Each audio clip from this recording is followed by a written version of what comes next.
श्री किरण रिजिजू जी युवा मामलों और खेल मंत्रालय के राज्य मंत्री, और श्री संजय धोत्रे जी शिक्षा राज्य मंत्री, श्री अजय कुमार रक्षा सचिव, श्री अमित खरे सचिव उत्तर शिक्षा विभाग, श्रीमती अनीता करवाल सचिव स्कूल शिक्षा और साक्षरता विभाग, और श्रीमती उषा शर्मा सचिव युवा कार्य, श्री योगेश नंदन अपर सचिव, professor DP Singh chairman university grant commission एवं विभिन्न विश्वविद्यालयों के कुलपतिगण, नेशनल कैडेट कोर, राष्ट्रीय सेवा योजना जिसे NSS कहते हैं, तथा नेहरू युवक केंद्र के हमारे सभी कोऑर्डिनेटर्स तथा अधिकारी वर्ग, आज ministry of youth affairs and sports द्वारा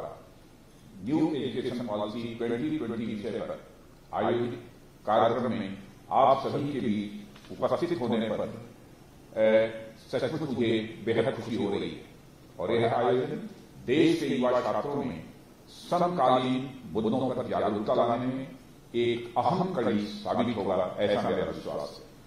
इसके लिए मैं आयोजकों को अपनी ओर से हार्दिक बधाई देता हूं। साथियों, हमारे देश में युवाओं की एक बड़ी संख्या है और हम दुनिया के सबसे युवा देशों में एक हैं, और युवा हमारी वह ताकत है जिनकी मदद से हम बड़े से बड़ा मुकाम हासिल कर सकते हैं।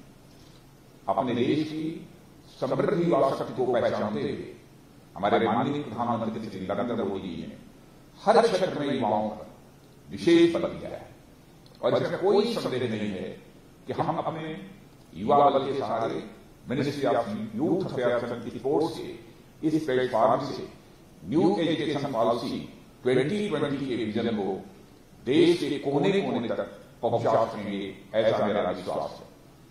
और जैसा कि हम सबको मालूम है कि केंद्र सरकार ने राष्ट्रीय शिक्षा नीति 2020 को मंजूरी दे दी है, और भारतीय इतिहास में यह पहली ऐसी पॉलिसी है जिसके निर्माण में देश के 2.5 लाख ग्राम पंचायतों और 6,600 ब्लॉक्स और 676 जिलों की भागीदारी हुई है। यह कोई छोटी बात नहीं है। इसका निर्माण बड़ी संख्या में शिक्षकों, शिक्षाविदों, अभिभावकों और अन्य नागरिकों द्वारा दिए गए 2 लाख से भी अधिक सुझावों को ध्यान में रखकर किया गया है।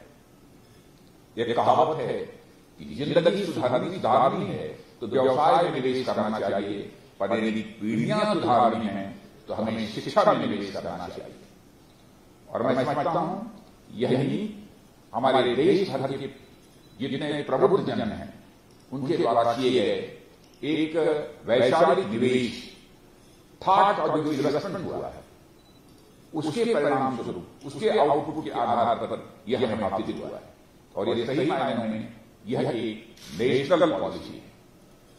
साथियों, इसके तहत स्कूली शिक्षा से लेकर उच्च शिक्षा तक हम कई अहम बदलाव इसमें किए गए हैं, और इसका मुख्य उद्देश्य विद्यार्थियों का समग्र विकास करते हुए एक सशक्त, समृद्ध और श्रेष्ठ भारत का निर्माण करना है। राष्ट्रीय शिक्षा नीति 2020 का लागू होना, मैं मानता हूं कि शिक्षा के क्षेत्र में एक ऐतिहासिक एवं विजनरी यह प्रारंभ है, शुरुआत है। और इसके लिए मैं माननीय प्रधानमंत्री जी, शिक्षा मंत्री डॉक्टर रमेश पोखरियाल जी निशंक और देश की समस्त जनता को बधाई देता हूं। और इस आयोजन में अपनी भागीदारी सुनिश्चित करने वाले नेशनल कैडेट कॉर्प्स, जिसे एनसीसी कहते हैं, और नेशनल सर्विस स्कीम यानी NSS, और नेहरू युवा केंद्र संगठन यानी NYKS एवं उन्नत भारत अभियान जैसे संगठन हमारे युवाओं को सशक्त करने का कार्य बखूबी कर रहे हैं। और हमारे इन प्रतिष्ठित संगठनों ने छात्रों में चरित्र निर्माण, अनुशासन और लीडरशिप जैसे गुण विकसित करके राष्ट्र निर्माण में बहुमूल्य योगदान दिया है। मैं आप सभी स्वयंसेवकों और कोऑर्डिनेटर से यह आह्वान करता हूं कि आप राष्ट्रीय शिक्षा नीति 2020 की बेसिक राशि को देश के कोने कोने पहुंचाकर शिक्षित राष्ट्र के निर्माण में आप भागीदार हैं और आम जनता, विभिन्न संगठन और सरकार सभी की भागीदारी समान रूप से ये बहुत ही महत्वपूर्ण है। सरकार ने युवाओं की मजबूती के लिए अनेक कदम उठाए हैं। आज का ये इवेंट भी उन्हीं में से एक है। साथियों, नई शिक्षा नीति में प्रारंभिक कक्षाओं से ही शिक्षा के साथ साथ स्पोर्ट्स और वोकेशनल एजुकेशन पर विशेष ध्यान दिया गया है और इस नीति में राज्य सरकारों को अपने मिडिल और हाई स्कूल्स में एनसीसी में शुरू करने के लिए भी प्रोत्साहित करने का प्राविधान है और इससे छात्रों के टैलेंट और उनकी कैपेबिलिटी का समुचित उपयोग किया जा सकेगा, ऐसा मेरा विश्वास है। हायर एजुकेशन के लेवल पर मल्टीपल एंट्री और मल्टीपल एग्जिट स्कीम से उन युवाओं को निश्चित रूप से फायदा मिलेगा जिन्हें किन्हीं कारणों से पढ़ाई बीच में ही छोड़नी पड़ जाती है। जैसी जानकारी हमारे शिक्षा मंत्री श्री निशंक जी ने दी है और यह कदम हमारी आर्म्ड फोर्सेस के उन जवानों के लिए अत्यंत लाभकारी सिद्ध होगा जो देश सेवा के साथ साथ पढ़ाई में भी रुचि रखते हैं। इसके साथ ही न्यू एजुकेशन पॉलिसी में मातृभाषा और स्थानीय भाषा को भी महत्व दिया गया है। साथियों, हमारी मातृभाषा हमारे मन और मान की भाषा है, स्वाभिमान की भाषा है। यह न केवल हमारी अभिव्यक्ति का बल्कि सीखने का भी सबसे सरल और यह समर्थ माध्यम होती है। अनेक वैज्ञानिक अध्ययन इस बात की पुष्टि करते हैं और सरकार ने मातृभाषा की इस शक्ति को अच्छी तरह पहचाना है और नई शिक्षा नीति में इस पर विशेष ध्यान दिया है। सरकार ने सभी भारतीय भाषाओं के संरक्षण, जिसे प्रिजर्वेशन कहते हैं, उसके संवर्धन यानी उसके डेवलपमेंट और उन्हें मजबूत बनाने के लिए स्कूली शिक्षा से लेकर उच्च शिक्षा तक इन्हें शामिल करने की सिफारिश भी की है और इसका उद्देश्य बच्चों को उनकी मातृभाषा और संस्कृति से यानी उनकी जड़ों से जोड़े रखते हुए उन्हें शिक्षा के क्षेत्र में आगे बढ़ाना है और इसलिए इस नीति में सभी भारतीय भाषाओं के लिए एक राष्ट्रीय संस्थान, एक Indian institute of translation and interpretation की स्थापना करने की भी बात की गई है।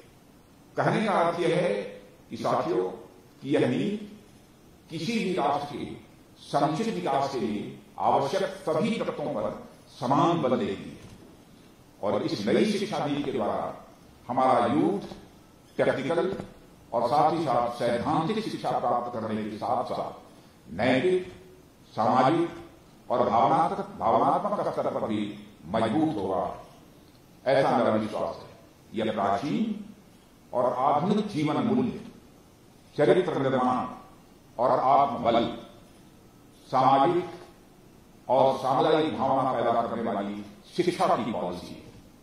दूसरे शब्दों में यदि मैं कहूं तो यह स्वामी विवेकानंद, महात्मा गांधी और डॉक्टर अंबेडकर के सपनों के भारत का निर्माण करने वाली यह एजुकेशन पॉलिसी है।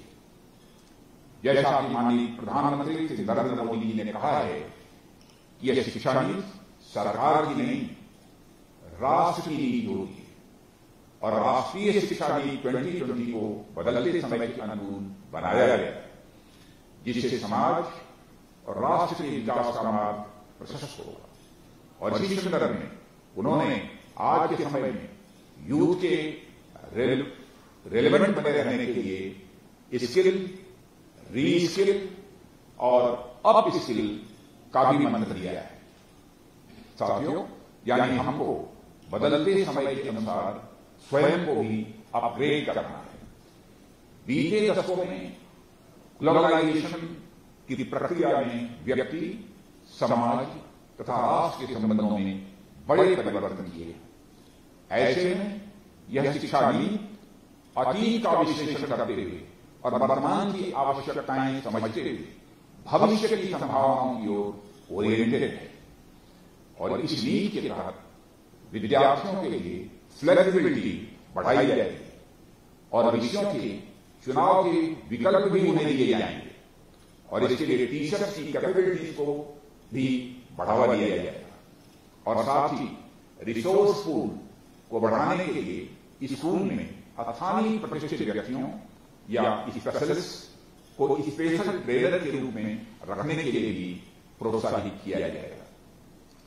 और इसमें सेना के रिटायर्ड टीचर्स एवं सेना के अधिकारी व जवान पास के स्कूल्स में सेवाएं देकर नेशनल बिल्डिंग में बहुत बड़ा योगदान कर सकते हैं। साथियों, आज हमारे देश में युवाओं को समर्पित जितने भी संगठन हैं, युवाओं के लिए समर्पित जितने भी संगठन हैं, उन सब की अपने अपने क्षेत्र में एक विशिष्ट पहचान है, विशिष्ट विजन है, एक उनका लक्ष्य है।